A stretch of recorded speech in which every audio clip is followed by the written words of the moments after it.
All right, let's dive into something really interesting today. We're talking about ArcBest, and their latest earnings report is a real head-scratcher. On the surface, the numbers looked like a miss, but the stock acted like it was the best news ever. So we're going to decode that paradox. So here's the puzzle, right? The main number everyone looks at, earnings per share or EPS, it actually missed what Wall Street was expecting. So why on earth did the stock price jump higher? That's the story we're going to unpack. Okay, let's pull up the top line numbers. On one hand, you've got revenue coming in at about $973 million, which, beat expectations by a little bit. Good stuff. But all eyes were on the non-GAAP EPS. That's the earnings number with some of the one-time accounting stuff stripped out. It came in at 36 cents, but the street was looking for 45 cents. Oof. On paper, that does not look good.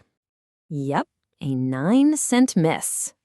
And, just like you'd expect, the computers and the early bird traders saw that headline, and the initial reaction was not great.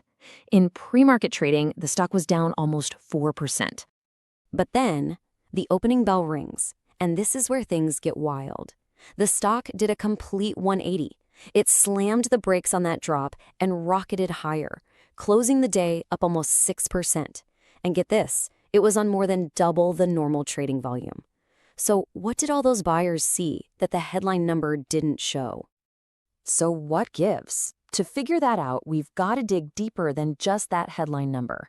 The market's reaction is a huge clue that investors looked right through the noise and found a much more powerful story about operational strength and a big, big turnaround where it counted.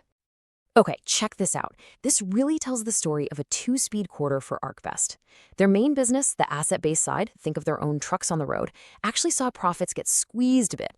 But, and this is the important part, look at their asset-light business. Last year, it lost almost $6 million. This quarter, it broke even. That is a massive swing, and it's a huge signal to investors that things are moving in the right direction. And look, this didn't just happen by accident. Management is pulling what we in the biz call self-help levers. They're laser-focused on getting more efficient, using AI and just smarter processes to save real money. We're talking $24 million in annual cost savings from their improvement program. They're even using AI to optimize city routes. This isn't just talk. These are real dollars hitting the bottom line. And you can hear it straight from the CEO, Seth Runser. He's basically saying, hey, this is all part of the plan. He's pointing to their long-term strategy.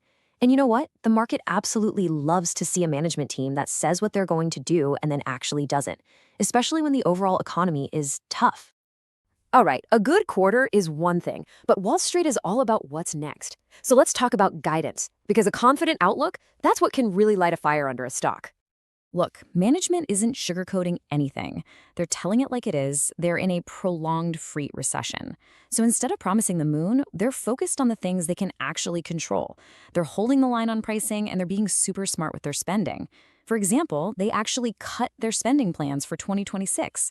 That shows investors they're being careful with cash, which is exactly what you want to see right now. And folks, this right here is the kicker.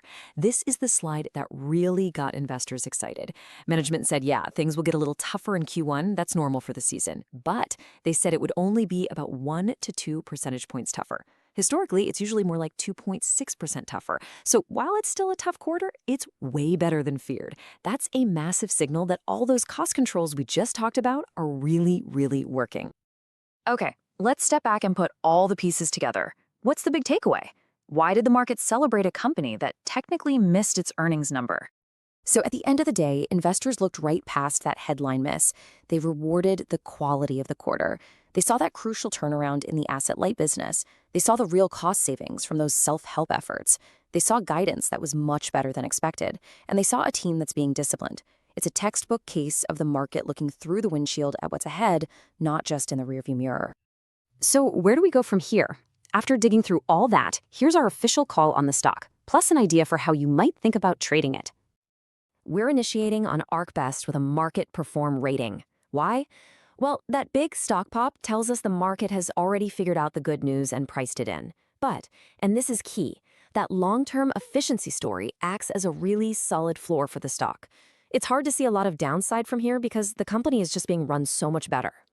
So if you're looking for an actionable idea here, this is how we think about it. It's a 3-step game plan. First, just be patient. Don't chase the stock after a big run like this. Wait for the broader market to pull back and give you a better entry point. Second, keep your eyes on the key metric, revenue per hundredweight. That's basically their pricing power. It was down this quarter. When you see that number start to flatten out, that's your signal.